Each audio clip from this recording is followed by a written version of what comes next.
안녕하세요 여러분, 집에서 돈 버는 방법 집돈버 굿즈입니다. 네, 오늘 Y바이오로직스 수요 예측이 나왔어요. 수요 예측 결과 정리해 보고요, 청약했을 때 수익 가능성 어느 정도 될지 제 의견까지 말씀드리겠습니다. 구독과 좋아요, 알림 설정은 저에게 큰 힘이 됩니다.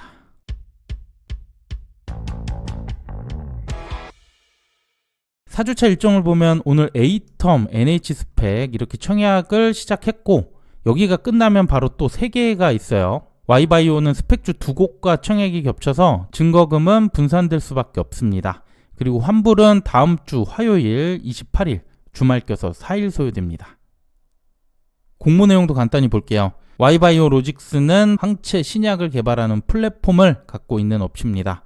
공모 주식수는 총 150만 주, 그중 일반 청약자에게 25% 배정이고요. 금액으로는 34억입니다. 시총은 1344억으로 상장하고 주관사는 유안타증권 단독입니다. 공모가는 밴드 하단으로 확정이 됐고요. 유통금액은 397억, 보통 수준이죠. 상장일은 12월 5일 화요일인데 스펙주 상장일이 아직 안 나와서 이 결과에 따라서 동시 상장 여부는 확인할 수 있을 것 같아요. 자, 그럼 수요 예측 결과 보겠습니다. 기관 참여가 911건, 경쟁률 227 나왔습니다.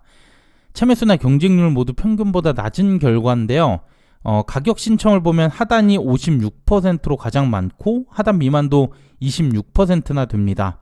비록 하단을 초과한 신청도 있기는 하지만 크지 않아서 최종 가격은 밴드 하단 9,000원으로 확정이 됐어요. 이것만 보면 약간 할인을 줘도 될 정도로 가격이 낮았는데 좀 아쉬운 결과로 보여지죠. 그래도 확약은 14.5%, 평균보다 높습니다. 일부 기관들은 괜찮은 평가를 했다고 볼 수 있고요. 3개월의 확약이 가장 많은데 이건 조금 뒤에 왜 그랬는지 설명드릴게요. 올해 기관 참여가 700에서 1000건 사이 이 사례들을 가져왔습니다. 허수성 청약 방지 이후로 경쟁률 수치가 이전과 다르죠? 그래서 참여수로 비교를 한 거고요. 이들의 평균과 비교하면 참여수, 경쟁률 어느 정도 비슷합니다. 그런데 확약이 14%로 많아서 이 부분 단연 돋보이고요. 그리고 유통금액도 300억대로 비교적 낮긴 한데 이들의 수익률을 보면 손실 가능성 배제할 수 없겠죠? 그런데 여긴 환매 청구권 6개월이 부여된 공모주예요.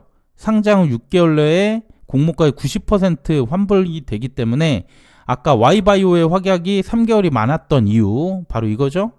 그래서 올해 환매 청구권 부여했던 종목들과 비교해봤습니다. 알맥, Y랩은 워낙 수요 예측이 좋았기 때문에 수익률이 우수할 수밖에 없었죠. 파로스아이바이오의 경우 수요 예측이 Y바이오와 거의 유사했고 유통금액은 500억대, 하지만 상장일 손실이 났습니다. 그런데 상장 이후 주가 흐름을 보면 수급이 계속 붙으면서 최고가가 공모가의 79%까지 수익률이 나와줬습니다. 그리고 한동안 공모가보다 높은 주가를 이렇게 오랫동안 유지했는데요. 여러 가지 이유가 있었겠지만 환매 청구권 효과도 컸다고 생각합니다. 그래서 저는 Y바이오로직스 수익 가능성 높다고 판단해요. 네, 그래서 저는 청약을 하긴 할 건데 문제는 이때 스펙주 2곳과 겹친다는 거죠. 교부 스펙은 규모가 작아서 인기가 좀 있을 것 같고요. 삼성 스펙은 규모가 일반 스펙주 2배거든요. 8호 때 400억대 규모로 상장해서 수익이 거의 나질 않았었는데 9호는 또 이렇게 비교적 작다 보니까 기대할 여지가 또 있습니다. Y바이오는 청약 한도도 작아서 증거금이 많이 들어올 것 같진 않네요. 그래서 저는 계좌 6만 건 받고요. 이건 최근 유안타에서 주관했었던 IMT가 있었는데 이때 계좌가 10만 건이 안 됐습니다. 수요 예측도 그리 좋지 못하기 때문에 6만 건 적당하다고 봤습니다. 그리고 증거금은 1조로 좀 넉넉하게 잡아보면 균등은 최소 3주 이상, 비례 한 주 증거금 533만원 필요합니다. 좀 더 정확한 예상은 1일차 끝나고 다시 한번 말씀드릴게요. 그리고 비례 청약 시 최소 수익률 따져봤는데요. 환불이 총 4일, 이게 좀 부담스럽죠. 한 주 증거금 533만원 그대로 넣었고 예금과 마통이자 제외했습니다. 그러면 예금은 19% 이상, 마통은 39% 이상 올라줘야 되기 때문에 이렇게만 보면 마통까지 사용해서 비례까지 하는 거 좀 리스크 있다고 생각합니다.